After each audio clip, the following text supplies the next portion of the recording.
இலங்கையின் ஜனாதிபதி அனுரா அவர்கள் செப்டம்பர் 2ஆம் தேதி முல்லைத்தீவு பகுதியில் நடைபெற இருக்கக்கூடிய ஒரு நிகழ்வில் கலந்து கொள்ள இருக்கின்றார். வைத்தியர் அர்ஜுனா அவர்களுக்கு இந்த நிகழ்வில் கலந்து கொள்வதற்கு அழைப்பு அனுப்பப்பட்டிருக்கிறது என்கின்ற ஒரு செய்தி வருகின்றன.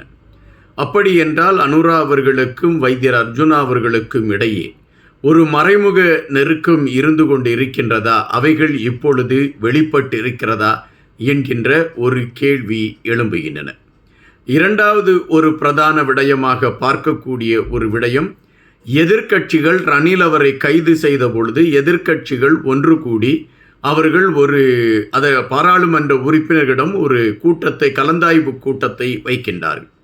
இந்த 2 முறை அவர்கள் கூடி அந்த கலந்தாய்வு கூட்டம் வைக்கப்பட்டது. இந்த 2 முறை எதிர்க்கட்சி நாடாளுமன்ற உறுப்பினர்கள் கூடிய அந்த கலந்தாய்வு கூட்டத்தில் வைத்தியர் அர்ஜுனா அவர்கள் கலந்து கொண்டிருந்தார்.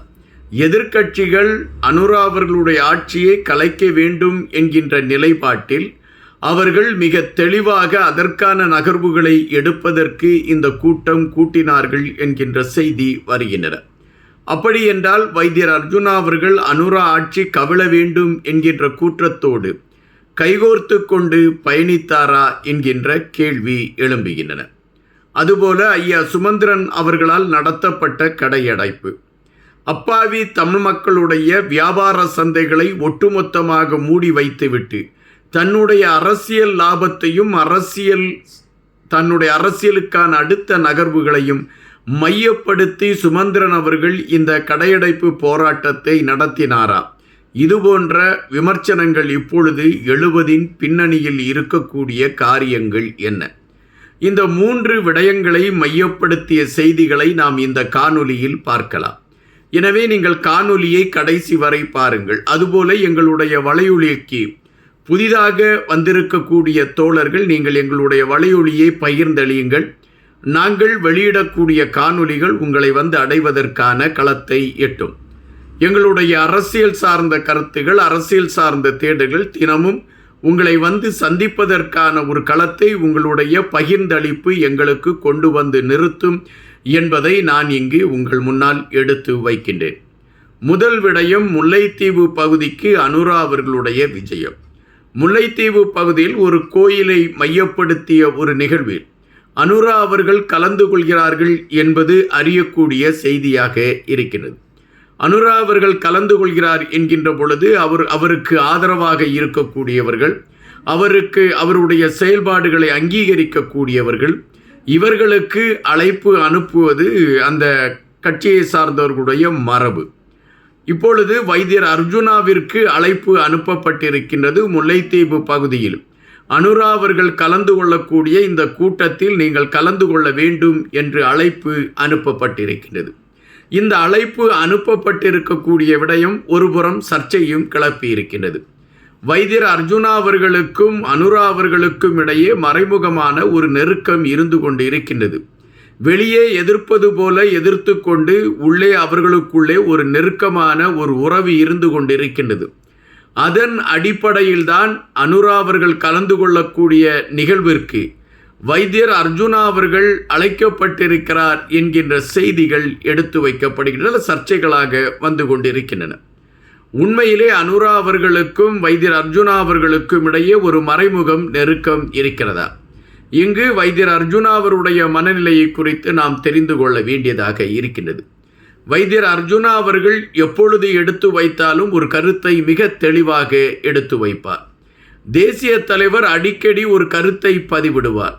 அது என்ன கருத்து என்றால், உங்களுடைய எதிரி யார் என்று கேட்டால், எங்களுடைய தமிழ் இனத்திற்கு எதிராக யார் செயல்படுகிறார்களோ அவர்கள்தான் எங்களுடைய எதிரி என்று அவர் குறிப்பிட்டிருக்கின்றார். ஏறக்குறைய தேசிய தலைவருடைய அந்த கருத்தை தான் நான் உள்வாங்கிக் கொண்டு பயணிக்கின்றேன். தமிழ் மக்களுக்கு யாரெல்லாம் எதிரியாக செயல்படுகிறார்களோ அவர்களை எதிர்ப்பதுதான் என்னுடைய தலையான கடமையாக இருக்கிறது என்று வைத்தியர் அர்ஜுனா அவர்கள் பதிவிட்டிருக்கின்றார். அப்படி என்றால் வைத்தியர் அர்ஜுனாவை பொறுத்த மட்டில் தமிழ் மக்களுக்கு நல்லதை செய்யக்கூடியவர்களை ஆதரிக்கக்கூடிய ஒரு மனநிலையும், தமிழ் மக்களை எதிர்க்கக்கூடியவர்களை அல்லது தமிழ் மக்களுக்கு இன்னல்களை செய்யக்கூடியவர்களை எதிர்க்கக்கூடிய ஒரு களத்தையும் கொண்டதாக தான் அவருடைய பயணம் இருக்கிறது என்பதை நாம் இங்கு உறுதிப்படுத்த வேண்டிய ஒன்றாக இருக்கின்றது. அனுரா அவர்களை பொறுத்தமட்டில் அவர்களுடைய தொலைநோக்கு பார்வை வடக்கு கிழக்கு பகுதியில் மக்கள் பிரச்சனைக்காக யார் ஒருவன் முன் வந்து நிற்கிறார், மற்றவர்கள் வாக்கு வங்கிகளை மையப்படுத்தி பயணித்து கொண்டிருக்கக்கூடிய சூழலில் எனக்கு வாக்கு வங்கி தேவையில்லை, மக்களுடைய பிரச்சனைகளை நான் கையில் எடுத்துக்கொண்டு அதற்கான செயல்பாடுகளை வரைமுறைப்படுத்துவதற்கு நான் முயல வேண்டும் என்கின்ற நிலைப்பாட்டில் பயணித்து கொண்டு இருக்கக்கூடிய வைத்தியர் அர்ஜுனா அவர்தான் தன்னோடு, அதாவது தான் கலந்து கொள்ளக்கூடிய கூட்டத்தில் கலந்து கொண்டால் சிறப்பாக இருக்கும் என்று அனுரா அவர்கள் நினைத்திருக்கிறார். காரணம், மக்களுக்காக களத்தில் நின்று போராடுகின்றார், மக்களுடைய பிரச்சனைகள் பேசப்பட வேண்டும் என்று நினைக்கின்றார். அவருடைய அந்த மூளைச்சற்கள் மக்கள் சார்ந்த விடயங்களை மட்டுமே அதை நினைத்து கொண்டிருக்கின்றது. எனவே அப்படிப்பட்ட ஒரு நாடாளுமன்ற உறுப்பினருடைய துடிப்பும் அவருடைய சேவையும் அவர் மக்கள் களத்திலே எடுத்து கொண்டிருக்கக்கூடிய அந்த நகர்வுகளும் அங்கீகரிக்கப்பட வேண்டும் என்கின்ற நிலைப்பாட்டில்தான் அனுரா அவர்கள் வைத்தியர் அர்ஜுனா அவர்களுக்கு அந்த நிகழ்வில் கலந்து கொள்வதற்கான அழைப்பை கொடுத்திருக்கிறார் என்பதாகத்தான் பலர் கருத்துக்களை பதிவிடுகின்றார்கள். அந்த கூட்டத்தில் வைத்தியர் அர்ஜுனா அவர்கள் கலந்து கொள்வாரா என்றால், வைத்தியர் அர்ஜுனா அவர்கள் நான் கண்டிப்பாக அந்த கூட்டத்தில் கலந்து கொள்வேன் என்பதை தெளிவுபடுத்திவிட்டார். என்னை பொறுத்தமட்டில் மக்கள் பிரச்சனைகளுக்காக களத்தில் நிற்கக்கூடிய எந்த ஒரு தலைவரோடும் கைகோர்ப்பதற்கு நான் தயாராக இருக்கிறேன். எனக்கு அரசியல் ரீதியாக என்னுடைய மக்களுக்கான விடுதலை பெறப்பட வேண்டும் என்கின்ற நிலைப்பாட்டில் நான் பயணித்து கொண்டு இருக்கிறேன் என்று வைத்தியர் அர்ஜுனா அவர்கள் பதிவிட்டிருக்கின்றார். அப்படி என்றால் வடக்கு கிழக்கு பகுதியில் ஒரு துடிப்பான செயல்பாட்டு மிக்க தலைவராக இருக்கக்கூடியவர் வைத்தியர் அர்ஜுனாதான் என்பதை அனுரா ஆட்சியாளர்களும் அங்கீகரித்திருக்கிறார்கள் என்பதுதான் பதிவு. இரண்டாவது விடயத்தை மையப்படுத்திய செய்தியை பார்க்கின்ற பொழுது எதிர்க்கட்சிகள் 2 கருத்தாய்வு கூட்டங்களை வைத்தார்கள். அது குறிப்பாக ஆளுங்கட்சிக்கு எதிரான ஒரு கருத்தியலை கட்டமைப்பதற்கான ஒரு களம் என்கின்ற விமர்சனம்தான் வைக்கப்படுகின்றது. இந்த கூட்டத்திற்கு பெரும்பாலான தமிழ் கட்சிகளை சார்ந்த நாடாளுமன்ற உறுப்பினர்கள் கலந்து கொள்ளவில்லை. ஆனால் 2 முறை கூட்டப்பட்ட இந்த கூட்டத்திற்கு வைத்தியர் அர்ஜுனா கலந்து கொண்டார். வைத்தியர் அர்ஜுனா கலந்து கொள்கிறார் என்றவுடன் அனுரா ஆட்சியாளர்களுக்கு எதிராக ஒரு பெரிய போராட்டத்தை கட்டி அமைக்க வேண்டும் என்கின்ற நிலைப்பாட்டில் எதிர்க்கட்சிகள் நடத்தி கொண்டிருக்கக்கூடிய அந்த கூட்டத்தில் வைத்தியர் அர்ஜுனா கலந்து கொண்டது அனுரா அவர்களுடைய ஆட்சி அகற்றுவதற்கான மக்களோடு இவர் கைகோர்த்து கொண்டிருக்கிறார் என்பதாக கொண்டு செல்லப்பட்டது. ஆனால் வைத்தியர் அர்ஜுனாவை பொறுத்தமட்டில் அவர் மிக தெளிவாக இருக்கின்றார். எதிர்க்கட்சிகள் கூட்டிய கூட்டத்தில் நான் கலந்து கொண்டேன், அங்கு என்ன விடயங்கள் பேசப்பட்டது என்பதற்கான தரவுகளை நான் எடுத்து வைத்திருக்கின்றேன். என்னுடைய மக்கள்தான் எனக்கு முதன்மையானவர்கள். மக்கள் சார்ந்த களத்திற்காக நான் அந்த 2 கூட்டங்களிலும் கலந்து கொண்டேன். ஆனால் தமிழ் நாடாளுமன்ற உறுப்பினர்கள் பலர் அதிலே கலந்து கொள்ளவில்லை. காரணம், அவர்களுக்கு சரியான அழைப்பு கொடுக்கப்பட்டதா அல்லது அவர்களுடைய செயல்பாடுகள் மக்கள் களத்துக்காக இல்லை என்கின்ற கணக்கீட்டில் அவர்கள் ஒதுக்கி வைக்கப்பட்டார்களா என்கின்றதற்கு என்னிடம் தெளிவான விளக்கம் இல்லை என்று வைத்தியர் அர்ஜுனா குறிப்பிட்டிருக்கின்றார். அப்படி என்றால் எதிர்க்கட்சிகள் கூட்டிய கூட்டத்திலும் வைத்தியர் அர்ஜுனா கலந்து கொண்டிருக்கின்றார். இப்பொழுது அனுரா அவர்கள் வருகின்ற அந்த நிகழ்விலும் வைத்தியர் அர்ஜுனா அவர்கள் கலந்து கொள்கிறார் என்கின்ற பொழுது நாம் இதை சற்று உன்னிப்பாக கவனிக்க வேண்டியதிருக்கின்றது. உண்மையிலே வைத்தியர் அர்ஜுனா அவர்கள் எதிர்க்கட்சிகளுக்கான ஒரு தளத்தில் நிற்கிறாரா இல்லது ஆளுங்கட்சிக்கான ஒரு தளத்தில் நிற்கிறாரா என்கின்ற கேள்வி எழும்புகின்றன. ஆனால் இங்கு பிரதானமான ஒரு விடயம்தான் முன்னிலையில் வந்து நிற்கின்றது. அது மக்களுக்கு தேவையான விடயங்கள் செய்யப்பட வேண்டும் என்கின்ற கருத்தியல்தான்.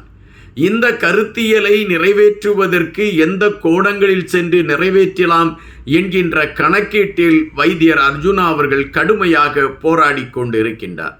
அதைத்தான் நாம் இங்கு பார்க்க வேண்டியதாக இருக்கின்றது. தற்பொழுது அனுரா அவர்களோடு வைத்தியர் அர்ஜுனா இணையக்கூடிய அந்த களம் கூட மக்கள் சார்ந்த விடயங்களை மையப்படுத்திய நகர்வுகள் என்கின்ற கண்ணோட்டத்தில்தான் நாம் இங்கு பார்க்க வேண்டியதாக இருக்கின்றது. எனவே தற்பொழுது இந்த விடயம்தான் மிகவும் ஒரு பரபரப்பு செய்தியை கொண்டதாக அமைந்திருக்கின்றது. இன்னொரு விடயத்தை குறித்து பார்க்க வேண்டியதிருக்கின்றது. அது சுமந்திரன் ஐயா அவர்கள் ஆரம்பித்து வைத்த கடையடைப்பு. இந்த கடையடைப்பை குறித்து ஐயா சுமந்திரன் அவர்கள் அறிவித்தவுடன் பெருவாரியான மக்கள் திரண்டு இந்த கடையடைப்பை நடத்தி விடுவார்கள் என்கின்ற எண்ணம் மனதிற்குள் அவருக்கு இருந்திருக்கலாம். ஆனால் எங்கள் மக்கள் அந்த கடையடைப்பை அங்கீகரிக்கவில்லை என்பதுதான் நிஜம். இந்த சூழலில்தான் வைத்தியர் அர்ஜுனா அவர்கள் இந்த கடையடைப்புக்கு ஆதரவு இல்லை என்று தெரிவித்தார். அவரை பொறுத்த மட்டில் அவர் எடுத்து வைக்கக்கூடிய கருத்து என்னவென்றால், ஒரு தொழிலாளி ஒரு சின்ன கடையை வைத்திருக்கின்றான். அந்த கடையை மூடிவிட்டு நீ போராட்டத்திற்கு வா என்று அழைக்கின்றீர்கள். போராட்டத்திற்கு வந்திருக்கக்கூடிய அந்த தொழிலாளிக்கு என்ன வருமானம் இழப்பீடு ஆனதோ அது திரும்பி கிடைப்பதற்கான வாய்ப்புகள் இருக்கிறதா என்றால் இல்லை. எந்த போராட்டத்தை அரசு சார்ந்தவர்கள் கட்டி அமைக்கிறார்களோ அல்லது அரசியல்வாதிகள் கட்டி அமைக்கிறார்களோ அந்த போராட்டம் ஒரு குறிப்பிட்ட அரசியல்வாதியின் வாக்கு வங்கிகளை பெருக்கக்கூடிய களத்திற்கு அது சென்று விடுகின்றன. எனவே இதில் எனக்கு உடன்பாடில்லை. அதனால்தான் சுமந்திரன் அவர்கள் அறிவித்த கடையடைப்பு போராட்டத்திற்கு ஆதரவு இல்லை என்று அறிவித்தேன். கடையடைப்பு போராட்டமும் மிகப்பெரிய வெற்றியை பெற்றதா என்றால் அது கேள்வி கணைக்குள் பயணிக்கக்கூடிய ஒரு களத்தை தான் எடுத்திருக்கிறது என்ற செய்திகளை வைத்தியர் சார்பில் வைக்கப்படுகின்றது. தற்பொழுது இந்த 3 விடயங்கள் மிக பிரதானமாக பேசப்படுகின்றன. அனுராவோடு கைகோர்ப்பதற்கான களத்தை எடுத்துக்கொண்டு வைத்தியர் அர்ஜுனா முன்னேறுகிறாரா, அல்லது எதிர்க்கட்சிகள் கட்டி அமைக்கக்கூடிய களத்தை தனதாக்கி கொள்ள முயற்சிக்கின்றாரா, அல்லது இந்த மக்கள் சார்ந்த விடயங்கள் தான் எனக்கு தலையான கடமை, அதை நிறைவேற்றுவதற்கு நான் எந்த கோணத்திலும் பயணிப்பதற்கு தயாராக இருக்கிறேன் என்கின்ற அடிப்படையில் மக்கள் சார்ந்த விடயங்களை கையில் எடுத்துக்கொண்டு மக்களுக்கான வெற்றியை எழுதுவதற்கான களத்தில் ஒரு போர் வீரனைப் போல முன்னேறுவதற்கான ஒரு குறியீடுகளை சுமந்து கொண்டு பயணிப்பதற்கான களத்தை வைத்தியர் அர்ஜுனா எடுத்திருக்கிறாரா என்கின்ற கேள்விகள் தான் தற்பொழுது எழும்பிக் கொண்டு இருக்கின்றன. நம்மை பொறுத்த மட்டில் தற்பொழுது உள்ள சூழலில் மக்கள் பிரச்சனைகளை பேசக்கூடிய ஒரே ஒரு அரசியல்வாதியாக இருக்கக்கூடியது வைத்தியர் அர்ஜுனா அவர்கள்தான் என்பதுதான் மிக அழுத்தமான ஒரு பதிவாக இருக்கின்றது. ஐயா சுமந்திரன் அவர்கள் தன்னுடைய வாக்கு வங்கிகளை மையப்படுத்தி கொண்டு அதற்கான களங்களை முன்னிலைப்படுத்தி கொண்டு அவருடைய செயல்பாடுகள் இருக்கின்றன. இது எவ்வளவு தூரம் அங்கீகரிக்கப்படும் என்கின்ற விடயங்கள் கேள்விகளாக இருந்து கொண்டு இருக்கின்றன. எனவே இப்பொழுது உள்ள சூழலில் இளைஞர்களை மையப்படுத்திய ஒரு களம் உருவாக்கப்பட்டால், இளைஞர்களை முன்னிலைப்படுத்திய ஒரு செயல்பாடுகள் கட்டியமைக்கப்பட்டால் தற்பொழுது தமிழர்கள் விடயத்தில் ஒரு பெரும் மாற்றத்தை எழுப்புவதற்கான களம் அமையும்.